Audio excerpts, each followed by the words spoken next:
It is winter. Outside, the air is freezing. Inside, everything stops. No heat, no water, no light. This is not a movie scene. This is not a future warning. This is Ukraine. Right now, after Russian airstrikes, more than 1 million people in southeastern Ukraine were left without heating and water. For hours, in the middle of winter, wars used to be fought on front lines. Today, they are fought in homes. I have spent years studying conflict around the world. And when a war targets energy, it sends a clear message. This is not about winning territory. It is about exhausting a society, slowly, quietly. If you want to understand how modern war really works, stay with me. And if this matters to you, share it. Because to understand what is happening in Ukraine, we must step back. We must ask one crucial question.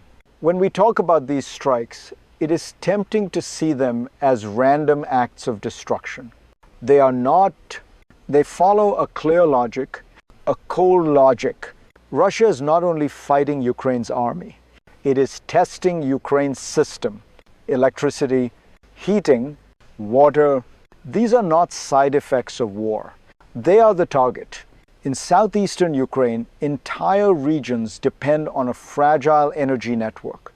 When that network is hit, everything else begins to fail. Hospitals switch to backup power. Water facilities struggle to operate.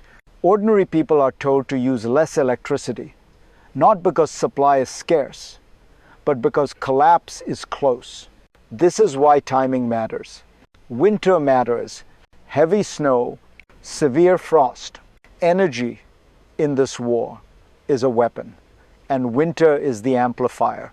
At the same time, diplomacy is accelerating. Peace talks are discussed. Proposals circulate. Deadlines are hinted at. And that creates a dangerous overlap. Escalation on the ground, negotiation at the table. To understand why this moment is so volatile, we need to look backward first. We need to understand how this strategy was built. To understand this strategy, we have to go back not to this winter, not even to this year, but to the logic that has shaped modern warfare for decades. Energy systems were once designed for efficiency, not survival.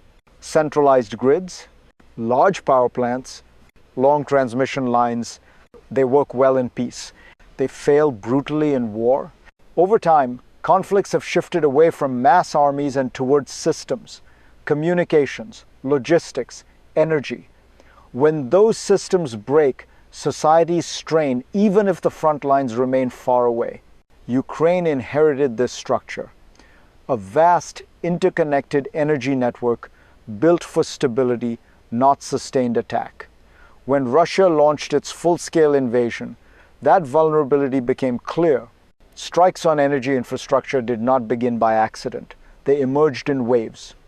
Drones, cruise missiles, ballistic missiles, each wave testing response times, repair capacity, human endurance. And as repairs became harder, the objective evolved. Not blackout forever, but disruption again and again. Just enough to exhaust, just enough to destabilize. This is not new history, but it is being applied with new intensity. And soon it would trigger the first real crisis point, one that revealed how deep this strategy truly went. Then the first real crisis arrived. Not quietly, not gradually, in waves, drones first, then cruise missiles, then ballistic missiles. They did not aim at troops. They aimed at transformers, substations, control nodes. In the Dnipropetrovsk region, the result was immediate. Heating systems shut down. Water supplies stopped. Hospitals were forced onto backup power. Entire cities were told to limit electricity use, not as a precaution, but as an emergency measure. More than 1 million people were affected. Not soldiers, civilians. This was the moment the strategy became impossible to ignore. Ukraine's largest private energy provider, DTEK, entered what its leadership described as permanent crisis mode. Repairs were made under fire. Crews worked knowing the next strike could come before the last fix was finished. "We don't have time to recover," the company's CEO said. That sentence matters because it reveals the real objective, not destruction in one blow, but repetition, pressure, fatigue. If you want to understand how systems collapse, not instantly, but slowly, pay attention to moments like this. Because once a society is pushed into constant emergency, something deeper begins to break. And that leads us to what remains hidden beneath the surface. What remains hidden is the mechanism itself. This is not chaos. It is design. Modern energy systems depend on balance. Generation, transmission, distribution. When one layer fails, the others strain to compensate. When failures repeat, the system stops healing. Russian strikes exploit this reality. They do not need to destroy everything. They only need to disrupt the rhythm of repair. Every attack forces a choice. Fix fast or fix strong. Restore power now or rebuild for resilience later. Ukraine is rarely given that choice. Crews rush to repair damaged substations. Power is partially restored. And then, before the system stabilizes, another wave hits. The grid never returns to equilibrium. This is why officials urge people to use less electricity. Not because energy no longer exists, but because margin no longer does. Hospitals rely on backup generators. Water facilities operate in emergency mode. Normal life runs on borrowed time. This is what weaponized infrastructure looks like. Invisible to the outside world, exhausting to those living inside it. And when a system is pushed into permanent crisis, the question is no longer whether it will fail. The question is when. And soon, that pressure would intensify, again triggering a second, more dangerous moment of escalation. Then the pressure increased again, not by accident, by timing. As forecasts warned of heavy snow and deep frost, Russia escalated its strikes. The cold was no longer just weather. It became part of the strategy. Ukrainian officials spoke openly of fear. Fear of a new massive strike. Fear that the grid already strained could not absorb another blow. This was not panic. It was calculation. Because winter removes options. Repairs take longer. Equipment freezes. People cannot wait. President Volodymyr Zelensky called the attacks mockery, not only of international law, but of basic human survival. There was, he said, no military sense in targeting energy infrastructure. And he was right. The logic was not military. It was psychological. At the same time, peace talks were advancing. Meetings, envoys, proposals, the promise or illusion of an end to the war. That overlap mattered.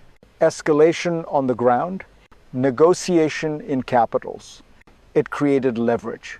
And leverage in war is power. Ukraine's message was clear. Do not confuse talks with safety. Do not slow support. Do not delay air defenses. Because when systems are already stretched, the second crisis is always worse than the first. And the people who feel that most are not generals or diplomats, they are ordinary citizens. And that is where the real cost of this war becomes impossible to ignore. This is where the war reaches you. Not as a headline, not as a strategy, but as a feeling. You wake up and the room is cold. Not uncomfortable, cold enough to hurt. You turn the tap. Nothing comes out. You check your phone. No power, no updates, no certainty. You are told to be resilient, and you try, you limit electricity use, you wait, you adapt. But resilience has a cost. Parents worry about their children. The elderly sit in dark apartments. Hospitals count fuel for generators, hour by hour. This is what it means when energy becomes a weapon. Life narrows, choices disappear. You are not being bombed, you are being worn down. If this story feels distant, it shouldn't. Because this is what modern war looks like when it targets civilians without naming them. If you believe people should not freeze to prove a political point, don't look away. Share this, talk about it, because what is happening to ordinary Ukrainians today does not stop at their borders. And once we understand that, we begin to see the wider consequences far beyond Ukraine itself. What is happening in Ukraine does not stay in Ukraine. Because energy systems are global and pressure travels, when a country's grid is attacked, markets react, prices shift, insurance costs rise, investment hesitates. What looks like a local blackout sends signals far beyond the front line. There is also a political ripple. European leaders watch closely, not only out of solidarity, but out of self-interest. Because if energy infrastructure can be targeted this way, anywhere, then no modern society is fully insulated. That is why diplomacy has accelerated. Meetings in Paris, declarations signed, promises discussed. The idea of deploying foreign troops after a peace deal surfaced quickly. And just as quickly, Moscow warned that any foreign forces would become legitimate targets. That warning matters. It shows how narrow the margin is between deterrence and escalation, between stability and a wider war. At the same time, Ukraine hears mixed messages. Support, yes. Guarantees, unclear. Protection, conditional. This uncertainty is itself a form of pressure, because wars are not only won by strength, they are shaped by confidence, and when allies hesitate, adversaries take note. To understand where this all leads, we now have to look forward, not to one outcome, but to several. Because the future of this war is not fixed. It is a set of choices and consequences. When I look ahead, I see three possible paths, not predictions, scenarios. The first is the best case. Energy systems stabilize, air defenses hold, diplomatic talks mature into something real. The war does not end overnight, but the pressure on civilians eases. Blackouts become rarer. Winter loses its power as a weapon. The second is the middle path. The war drags on. Strikes continue, but intermittently. Repairs keep pace, barely. Life resumes, but always under threat. Society adapts to instability as a permanent condition. This is survival, not peace. Then there is the worst case. Western support slows. Guarantees remain vague. Russia intensifies its campaign on infrastructure, not to conquer more land, but to deepen exhaustion. The grid breaks more often. Recovery takes longer. Civilian endurance becomes the main battlefield. None of these paths is inevitable. They are shaped by decisions. Political will, speed, clarity. Systems do not collapse because of one failure. They collapse when pressure is applied without relief. And that is the lesson here. Because the future of Ukraine will not be decided only by soldiers or summits. It will be decided by whether the world understands what is really under attack. And that brings us to the final insight, the part most people miss. So let me leave you with this. Modern war is no longer only about conquering land. It is about controlling systems. In Ukraine, energy became the front line, not because it was weak, but because it was essential.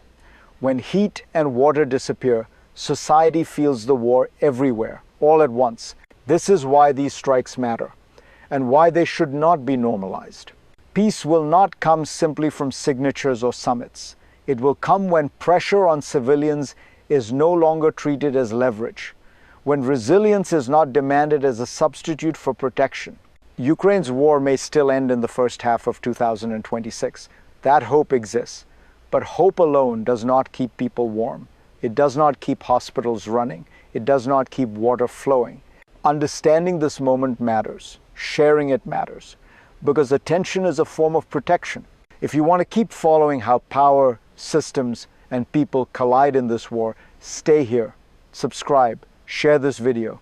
The next chapter of this story will not be decided quietly, and neither should we watch it in silence.